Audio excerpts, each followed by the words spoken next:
Pourriez-vous nous parler de ce que je suis seul dans mon rêve? Je l'ai dit tantôt, le point noir que je vois dans mon champ visuel, il n'y a que moi pour le voir.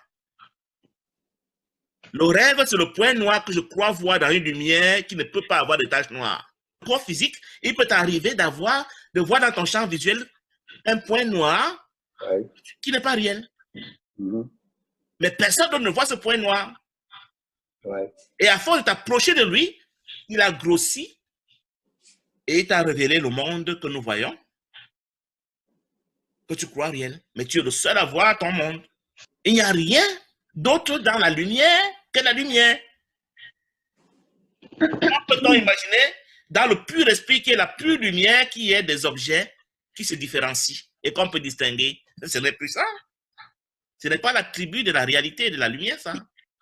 Dans ce point noir, que je suis seul à voir, c'est moi qui ai développé mon film, même si on l'a développé collectivement. Et dans ce film, pour qu'il soit intéressant, j'ai dit, je connais une Nicole au ciel. Si on faisait une statuette qu'on appelle Nicole dans le film, ça donnerait quoi? Et du coup, elle est là. Dès que tu penses à la chose, elle est là dans le film. Mais je connais Lucie. Faisons une statuette qu'on va appeler Lucie. Et du coup, elle est là. Et puis, je vais dire, allez, Lucie et Nicole, combattez, je vais vous voir un peu, vous amuser là. Et puis, je suis des bagarres et puis je suis content. Ça m'amuse. Ça rend le film intéressant. Est-ce qu'on pourrait jouer à la guerre mondiale? Trump, tu peux lancer une bombe atomique là? Oh, je vais le faire. C'est moi qui ai fabriqué tous les personnages dans mon film. Si tu veux, je vais comparer le point noir à autre chose que j'aime souvent utiliser dans mes publications que j'appelle un visiocasque. Un visiocasque, c'est une caméra que les jeunes portent aujourd'hui pour faire une réalité virtuelle. En fait, de point noir, nous avons porté chacun un visiocasque dans lequel on a développé un film. Robert est donc un acteur dans ton film à toi. Oui. Et tu es aussi une actrice dans son film à lui. Exact. Parce que j'ai porté attention plus à lui que les autres personnes qui étaient ce jour-là dans l'événement où on était. Un choix. C'est-à-dire que dans ton film, tu avais prévu qu'il y a un jour, je rencontrerai un certain Robert, une statuette. Parce que Robert n'est pas rien, c'est une statuette, c'est un acteur, un rôle. Je rencontrerai un Robert dans mon film qui fera semblant de m'enseigner quelque chose que je connais parce que je suis l'égal de Dieu, mais je fais semblant d'oublier et que ce Robert-là, cette statuette va faire semblant de me le rappeler. Je vais jouer à « Oh, merci, je me suis souvenu maintenant. » Mais tout ça demeure un scénario illusoire. Mais là, la question, c'est que la façon dont on discute, ce serait que Robert, c'était tout déjà prévu d'avance qu'on se serait rencontrés. C'est ce que je suis en train de dire. Tout ça est, puisque nous connaissons tout parce qu'on est tous Dieu, mais on a décidé de jouer les ignorants. On a dit, bon, faisons comme si je ne connaissais rien. Et laissons-nous enseigner, jouons à je ne connais rien et je souffre. C'est un jeu. Parce que nous ne sommes pas réels. Les corps que nous voyons ne sont pas réels. Nous sommes au ciel et chacun de nous a dormi son visiocasque et est en train de voir. Nous avons fait un film collectif, commun, mais où chacun voit la partie qui l'intéresse. Mais en fait, mais moi, ce que je me demande, c'est qu'effectivement, bon, ce fameux vidéocasque, tout a été planifié d'avance. C'est pas une création. Pas seulement pour cette vie-ci, toutes tes vies, si tu crois à la réincarnation et le cours en miracle en parle, toutes tes 10 milliards de vies ont déjà été jouées. Tu es juste en train de les vivre. Et voilà ce qui se passe. La seule liberté qui est la tienne, c'est que devant chaque situation, toute notre existence est faite de carrefours de deux voies. La voie de l'extension et la voie de la projection. Si je choisis la voie de l'extension, ça m'ouvre des horizons que je n'aurais pas rencontrés si j'avais choisi la voie de la projection. À chaque seconde, je dois opérer le choix parce que l'esprit est toujours en train de respirer, c'est-à-dire qu'il est toujours en train de projeter ou de créer, de s'étendre. Donc, ma seule liberté, c'est de dire, est-ce que devant la rencontre d'un certain Robert, je veux projeter ou je veux créer? Selon le choix que je fais, le scénario qui a déjà été tourné complètement jusqu'à la fin va se dérouler. Et si je fais l'autre choix, le scénario, lui aussi, a déjà été tourné jusqu'à la fin et va se dérouler. Mon choix, c'est de savoir quelle branche du scénario je veux visionner. Dans le fond, c'est créer la joie. C'est pas créer la joie, c'est voir l'autre comme étant Dieu. Automatiquement, la joie viendra. La joie ne doit pas être le but à atteindre, mais l'autre doit être mon but. C'est sauver l'autre. C'est quand j'ai sauvé l'autre. C'est un peu comme quand une femme donne la naissance, comme donne naissance. Elle ne donne pas naissance à un enfant pour avoir la joie. Non. Elle donne naissance à un enfant pour donner la vie. Et maintenant, la joie devient un effet induit de ce qu'elle a donné la vie. Je donne la vie quand je reconnais que Nicole est Dieu. Maintenant, Nicole peut être reconnaissante ou pas, elle peut le savoir ou pas, ce n'est pas important. L'enfant peut être conscient, reconnaissant que Dieu a donné la vie ou pas, ce n'est pas important. L'important, c'est que j'ai donné la vie et maintenant, moi, à l'intérieur de moi-même, je peux être en joie d'avoir donné la vie, que l'enfant le sache ou pas, qu'il en soit conscient ou pas. Donc, recevoir la joie n'est pas mon but, mais la joie s'impose à moi parce que j'ai fait quelque chose qui automatiquement produit toujours la joie. Mais si la joie est mon but, mais je vais avoir des actes calculés. Je vais dire, ben allez, qu'est-ce qu'il peut faire pour avoir la joie? Bon, allez, allez. On peut donner hein, avec l'intention d'avoir la joie. Ça devient le donner de l'ego. Le but à atteindre n'est jamais le but dans l'esprit. L'esprit donne, il s'arrête là, et puis il se rend compte, oh, parce que j'ai donné, je suis en joie. Et tant mieux, pourquoi pas? Mais ce n'est pas son but. Mais Dieu te dit la récompense que tu as donné, la vie, c'est qu'automatiquement, ta joie va augmenter. Il s'agit de changer la manière de voir mon prochain. Il s'agit de changer mes attentes. Est-ce que je veux recevoir, c'est-à-dire projeter, ou est-ce que je vais donner la vie en déclarant mon prochain Dieu? Le choix est le mien. Ouais, ouais. Et le défi maintenant, c'est que c'est facile que mon enfant naturel soit reconnu Dieu, que mon mari, ma femme, mais c'est lui qui m'a persécuté, entre guillemets. C'est lui qui m'a fait des cochonneries là. Je dois le reconnaître comme étant Dieu. C'est là le piège. Parce que celui-là, il n'est pas là. C'est moi qui lui ai donné ce rôle. C'est moi qui suis caché dans son personnage.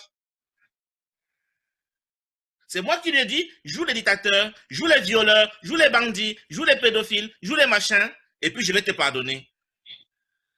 Oubliant que c'est moi qui ai monté ce scénario pour lui pardonner, je monte sur mes chevaux pour le juger. Voilà pourquoi nous ne parvenons pas à nous éveiller. Voilà pourquoi nous sommes calés dans le monde. Parce que nous jugeons nous-mêmes en jugeant l'autre qu'on croit être l'autre, alors que c'est nous-mêmes que nous sommes en train de juger. Ouais, on est des vrais pervers.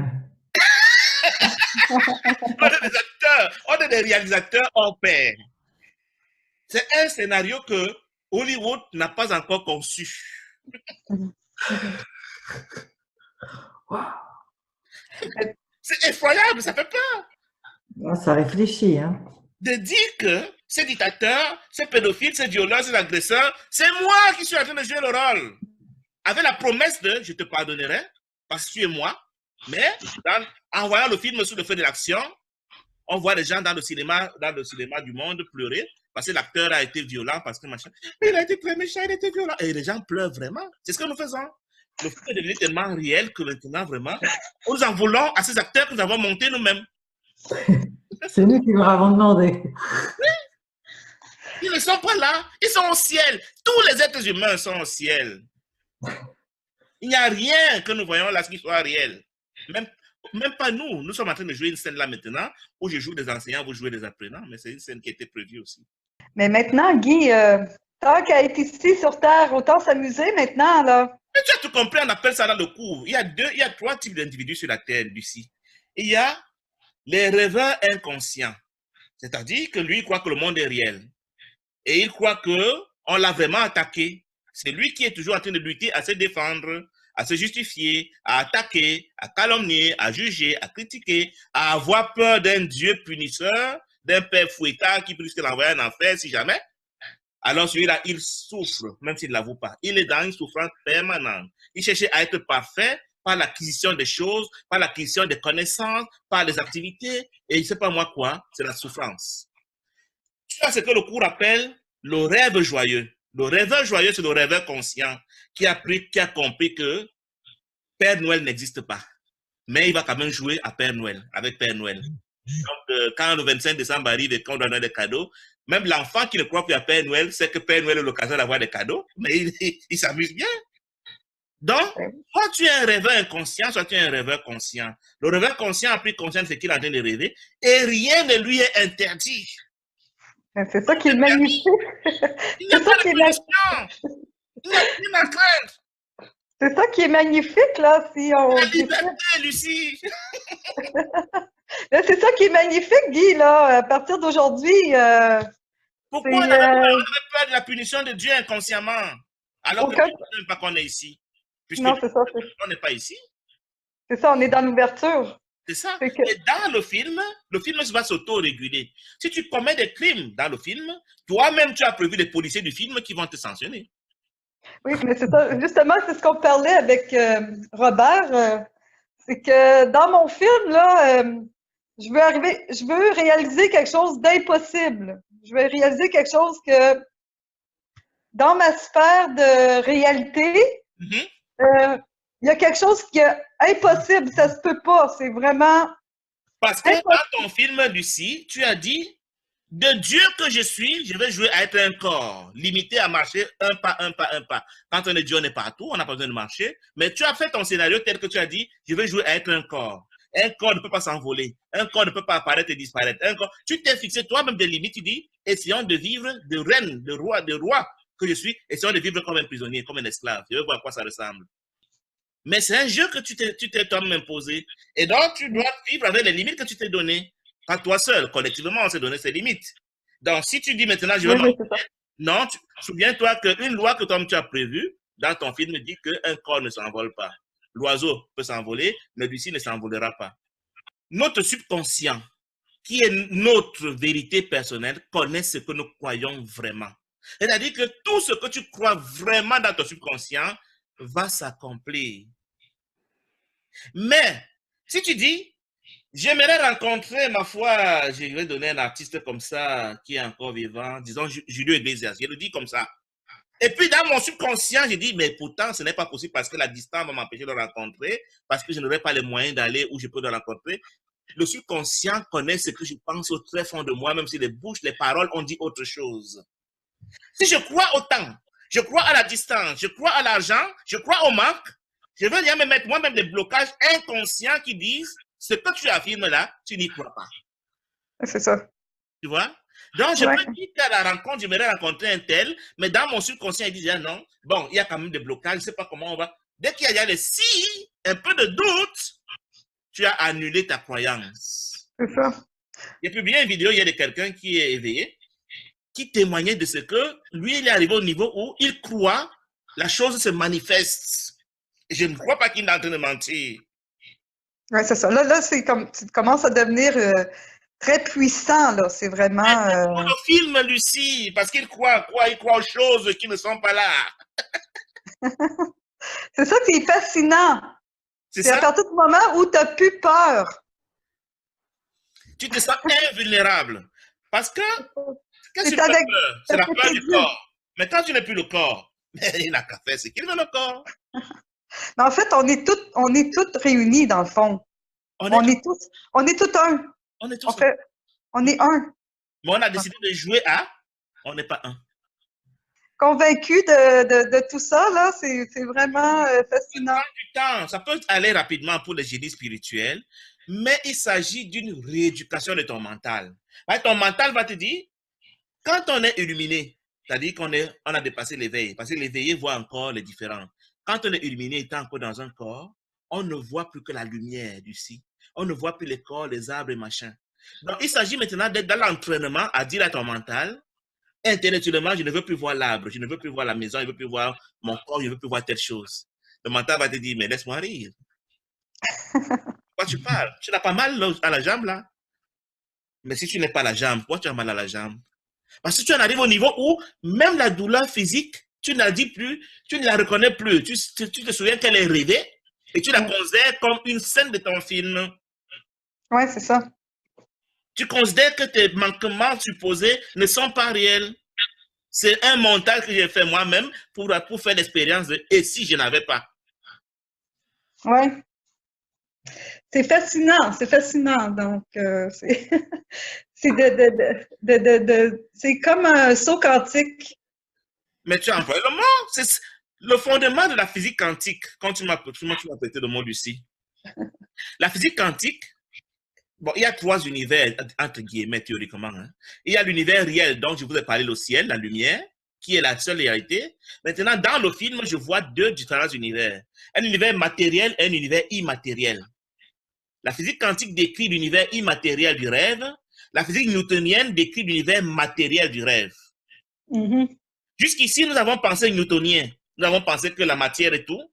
La physique quantique nous dit que non, il y a autre chose au-delà de la matière où nous commençons à y entrer. C'est dans la physique quantique qu'on dit que tout est énergie, que nous sommes tous un. Même à la dimension énergétique, nous sommes un. Un éveillé, c'est quelqu'un qui est devenu un dans l'énergie. Oui. Mais il n'est pas illuminé.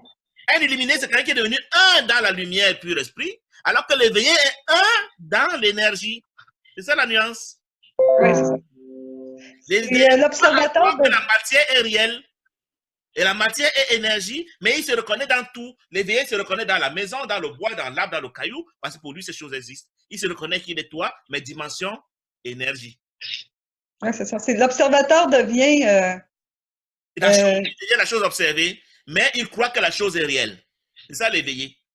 Vous allez entendre certains réveillés sur Internet qui témoignent, qui disent « Je suis en même temps le mur, je suis l'arbre, je suis machin. » Mais quand on est illuminé, il n'y a même plus de mur, il n'y a plus d'arbre. Il n'y a plus rien.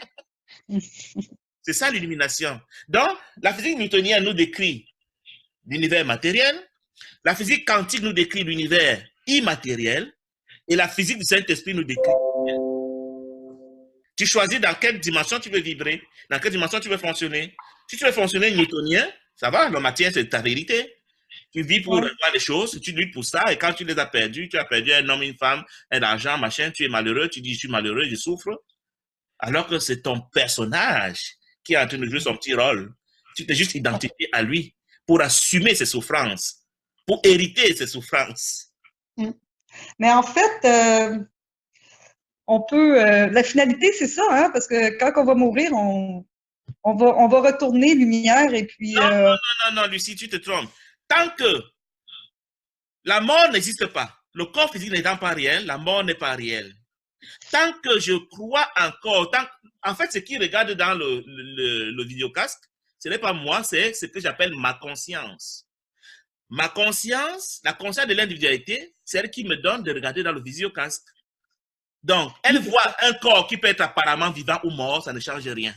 Ce n'est pas parce que le corps est mort que j'ai cessé de voir le film.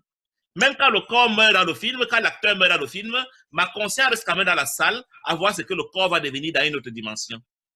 Soyons le film, Lucie, et puis optimisons le plaisir d'expérimenter. C'est un choix. Et c'est un choix vraiment que le cours encourage. Il dit vraiment, tant qu'à faire... tant qu'à faire, oui, effectivement. Allons-y gaiement. À fond. Allons-y à fond. Oui. Exact. Mais il y a des... Tant que je le fais, je dois me souvenir toujours que c'est un film. Si je le fais comme si c'était la réalité, je m'encourage à demeurer le plus longtemps possible dans le rêve, dans le film. Oui, c'est ça. Le plus important, c'est que même en faisant quoi que ce soit, par exemple, le cours dit, et c'est les maîtres de Gary Renard qui le disent, quand tu dis à quelqu'un « je m'excuse », tu es en train de lui dire « j'ai effectivement j'ai fait quelque chose qui n'est pas bien ». Tu es en train de donner une valeur à ce que tu aurais fait, alors que dans le film, rien ne se passe. Mais tu l'as dit, l'autre acteur s'attend à entendre « je m'excuse ». Tu le dis pour lui, pour le cadre du film, mais dans ton esprit, tout de suite après, tu dis « et pourtant, il ne s'est rien passé. Je ne dis pas que c'était un film. » Oui, c'est ça. Tu n'étais pas lié par ton « je m'excuse » au film. Tu n'as pas donné motif à l'ego par ton « je m'excuse » à te retenir plus longtemps dans le rêve. Oui, exactement. Tu vois? Donc, si tu as en permanence la pensée de ce n'est qu'un film et que mon frère ne peut pas me blesser, il ne peut pas m'offenser, tout ce qu'il fait n'a jamais été fait, tu es en train d'aller vers l'illumination. Plus de personnes qui vivent dans l'amour, ça va faire en sorte que ça ne peut pas faire autrement que d'améliorer le monde. Si je peux le dire pour la dernière fois, le monde n'étant pas réel, mon appel n'a jamais été à l'améliorer. Et si je veux l'améliorer, c'est que je suis en train de rêver. Maintenant, ceux qui sont encore au niveau où il faut absolument améliorer le monde et vibrer, augmenter les vibrations et être dans l'amour, ce qui n'est pas le langage du courant miracle, ce n'est pas un problème. Il viendra un moment où ils comprendront qu'il n'y a rien à améliorer dans ce qui n'est pas réel. Ouais. Mais en tous les cas, ça nous amène à nous demander pourquoi? Pourquoi qu'on est ici? Dans le sens que c'est même pas On n'est pas ici. besoin. C'est même pas un besoin, c'est même pas un. On n'est même pas ici. Quand je dors la nuit d'ici, je vois bien des ombres, je vois des hommes, mais ils ne sont pas là. Quand je me réveille le matin, ils ont disparu. C'est la même chose maintenant. Nous sommes des personnages d'un rêve. On n'est pas là. Ouais, mais pourquoi? Parce qu'on est en train de rêver. Est-ce que j'ai choisi de rêver? Je rêve tout simplement. Oui, c'est ça, mais c'est dans le fond, je comprends là, qu'est-ce que vous dites quand vous dites bon, on est Dieu dans le fond, on est Dieu, on est illimité, c'est parfait là, tout ça. Quand on n'a pas le corps, on est dans la lumière et chacun on fait partie du grand tout. Mais présentement, le point de focus qu'on a établi qui fait qu'on est dans une certaine dans cette vie-ci, il faut que c'est ça qui va nous permettre d'augmenter l'énergie du monde, non? L'énergie du. En tout cas, le cours en miracle ne parle pas d'énergie. Comme je t'ai dit, Lucie, il ne parle pas de monde, parce que le monde n'est pas réel. Il ne veut même pas l'améliorer. Donc, mais, comme dit, c'est une étape. Améliorer le monde, augmenter l'énergie, c'est une étape que j'ai appelée l'éveil. L'éveil, les éveillés, c'est les gens qui travaillent avec les énergies. C'est les gens qui croient qu'on est un dans l'énergie, c'est vrai. Les gens qui croient à la physique quantique, c'est eux qui ont adopté la physique quantique comme leur vérité. Le cours en miracle te dit qu'au-delà de la physique quantique, il y a la physique du Saint-Esprit. C'est vers là qu'il veut t'amener. Donc, pour le moment, moi, j'enseigne plus la physique du Saint-Esprit que la physique quantique. Mais je sais aussi parler de la physique quantique sans pouvoir insister dessus parce que le cours dit, à force de parler de l'erreur, parce que la physique quantique, c'est une erreur, elle va devenir réelle pour moi. Donc, je n'ai pas envie de célébrer l'erreur, de devenir un maître en matière d'erreur. L'énergie est une erreur. En fait, le Saint-Esprit, c'est dans le fond, c'est comme un genre d'ascenseur qui nous amène dans le grand tout. Il ne nous amène pas, il nous dit cessez de croire à l'erreur, parce qu'on y est déjà. Il nous dit réveillez-vous, arrêtez de regarder ce que vous regardez, ce n'est pas réel. Oui, c'est ça. Oui, ça, je comprends ça. Je pense. Je crois. Je pense, en tous les cas, on va voir comment on vit nos vies, là. C'est sûr qu'à un moment donné, on ne peut pas s'empêcher de payer les contraventions quand on en a, puis d'être fâché contre le police. Le rêve a prévu tout ça. On va le payer, on va aller au parquet, on va se marier, on va faire des enfants, on va travailler, on va être malade, on va être en santé, on va être riche, on va être pauvre. C'est prévu dans le film, c'est prévu, ça se joue. Et quand on sera fatigué de rêver, on va se réveiller. Quand on sera fatigué de souffrir, on va se réveiller. Oui, c'est ça. Ouais. C'est chacun qui dit quand il veut se réveiller.